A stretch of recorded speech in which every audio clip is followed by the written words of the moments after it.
चलिए एक आम सी सिचुएशन से शुरू करते हैं।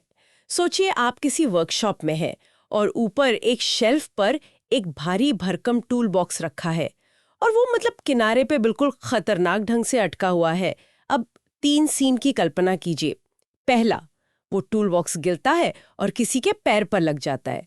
दूसरा, वो गिरता तो है लेकिन किसी के ठीक बगल से मतलब सनसनाता हुआ निकल जाता है। और तीसरा सीन, वो गिरता नहीं, बस वहीं किनारे पर अटका रहता है।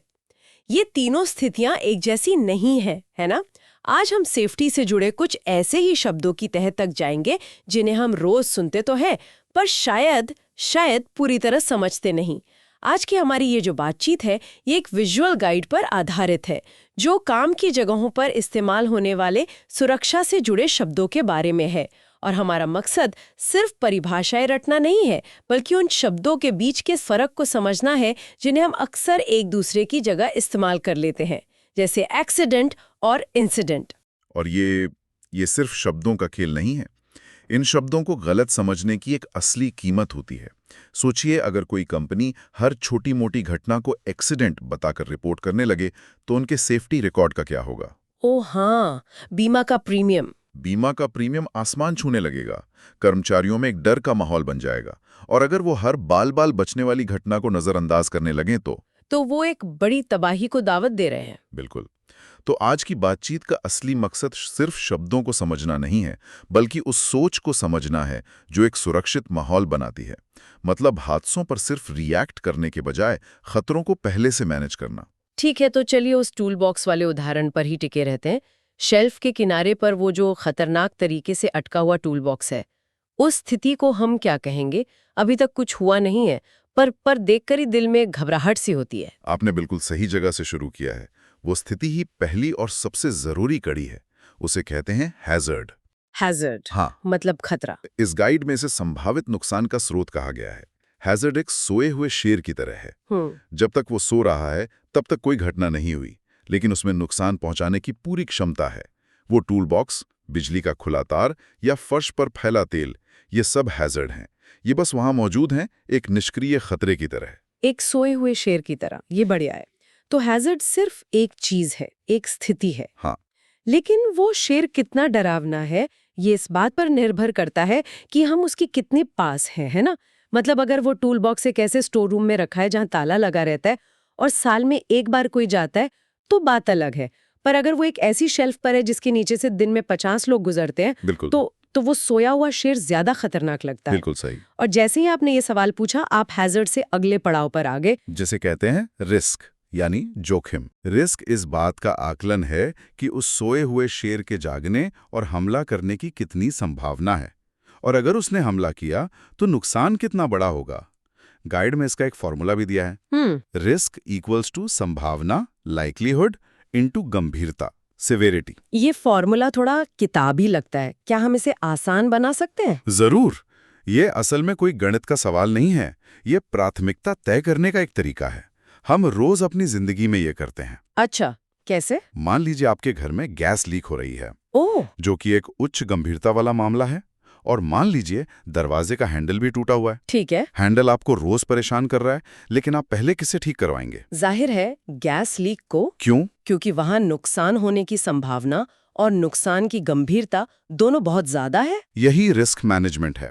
हम सिर्फ खतरों की लिस्ट नहीं बनाते, हम उन्हें उनकी गंभीरता और संभावना के हिसाब से रैंक करते हैं, ताकि पता चले कि पहले ध्यान कहाँ देना है। मतलब उस टूल बॉक्स का रिस्क तब बहुत ज्यादा है जब उसके नीचे से बहुत लोग गुजरते हो। हाँ, उच्च संभावना। और वो बहुत भारी हो, मतलब उच्च गंभीरता। बिल्कुल। ठीक है, तो अब तक हमने 2 स्थितियों की बात की है जो किसी घटना के होने से पहले मौजूद होती है। हैजर्ड, सोया हुआ शेर, और रिस्क, शेर के हमला करने का अंदाजा। हाँ। अब मान लीजिए कि कुछ होता है। वर्कशॉप में एक मशीन जोर से चलती है, कंपन होती है और वो टूल बॉक्स शेल्फ पर थोड़ा और खिसक जाता है। क्या हम इसे कुछ कहेंगे? हाँ, अब हम एक्शन में आ गए हैं।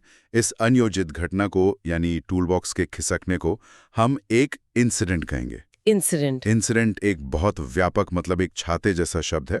इसका मतलब सिर्फ इतना है कि कुछ अनियोजित हुआ है जिस पर ध्यान देने की जरूरत है। अच्छा। यह हमें परिणाम के बारे में कुछ नहीं बताता, ये बस एक अलार्म है।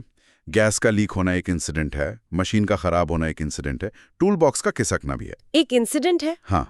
अच्छा, तो इंसिडेंट सिर्फ एक खबर है कि कुछ हुआ है, हम्म। लेकिन उसका नतीजा क्या निकला ये ज्यादा जरूरी है ना? बिल्कुल। तो चलिए अब अपने उन 3 सीन पर वापस आते हैं। हाँ। पहला सीन, रात के 3 बजे हैं, वर्कशॉप खाली है, टूल बॉक्स गिरता है और जमीन पर धड़ाम से आवाज होती है।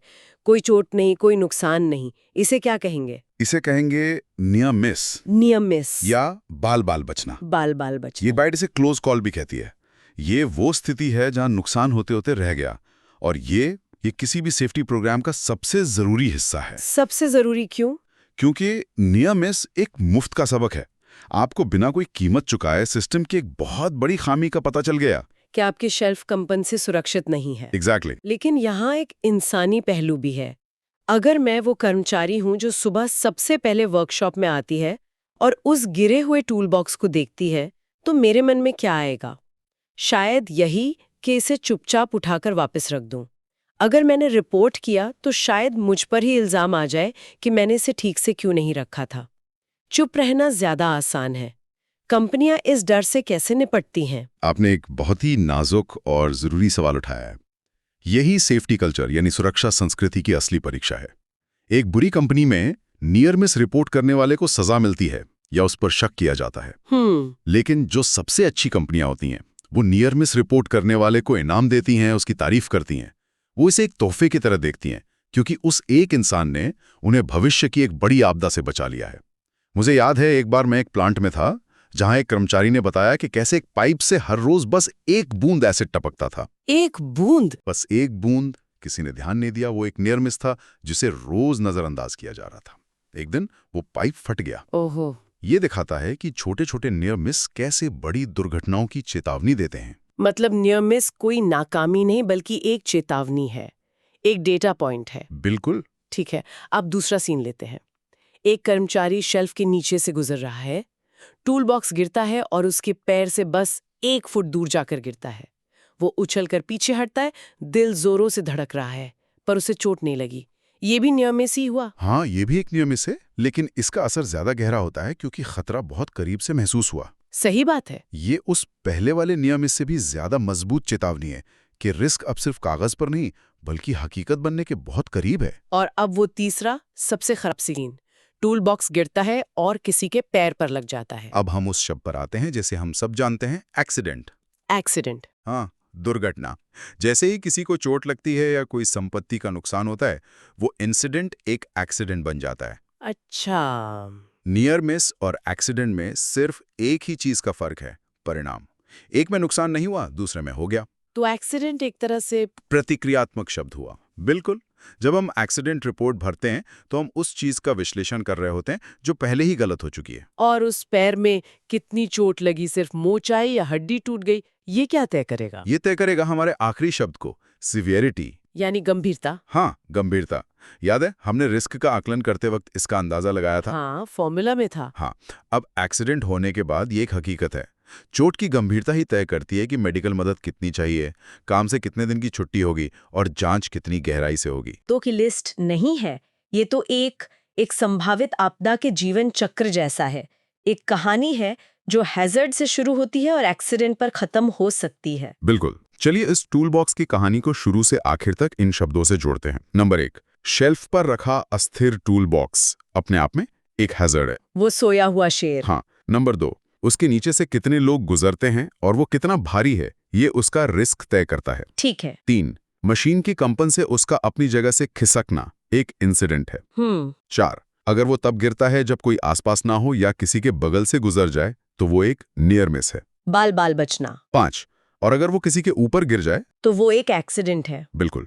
और आखिर में 6, उस चोट से कितना नुकसान हुआ, ये उस एक्सीडेंट की सीवियरिटी है। तो इसका मतलब ये है कि जब कोई कंपनी गर्व से कहती है कि हमारे यहाँ 300 दिनों से कोई एक्सीडेंट नहीं हुआ, तो ये पूरी कहानी नहीं बताता। नहीं। हो सकता है कि उन 300 दिनों में 50 नियर मिस हुए हों जिन्हें नजरअंदाज कर दिया गया। ये एक बहुत ही जरूरी बात है। एक ऐसी कंपनी जहां 0 एक्सीडेंट रिपोर्ट हुए हैं और 0 नियर मिस भी, वो अक्सर उस कंपनी से ज़्यादा खतरनाक होती है जहां कुछ छोटे-मोटे एक्सीडेंट हुए हों, लेकिन सैकड़ों नियर मिस रिपोर्ट और ठीक किए गए हों। ऐसा क्यों? क्योंकि दूसरी कंपनी लगातार सीख रही है और सुधर रही है।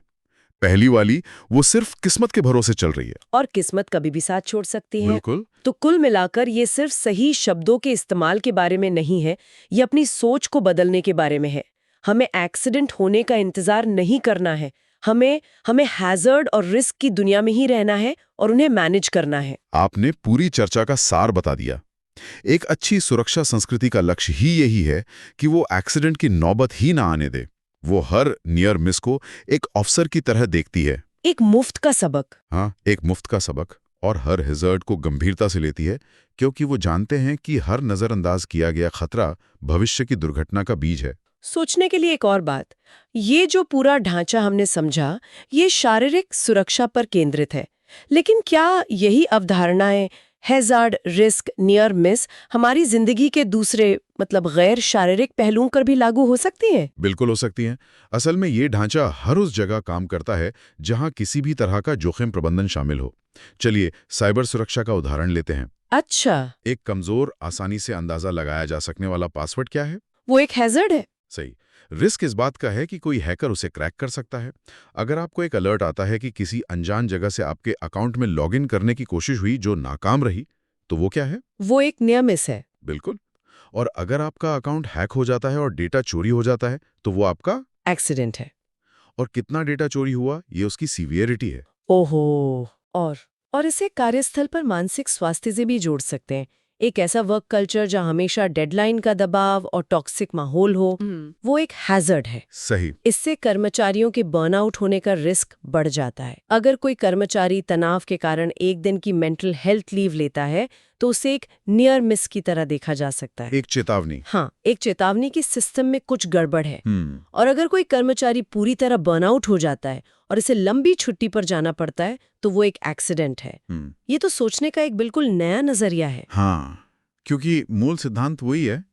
खतरों को पहचानो, जोखिम का आकलन करो, चेतावनियों मतलब नियर मिस से सीखो, ताकि बड़ी दुर्घटनाओं से बचा जा सके।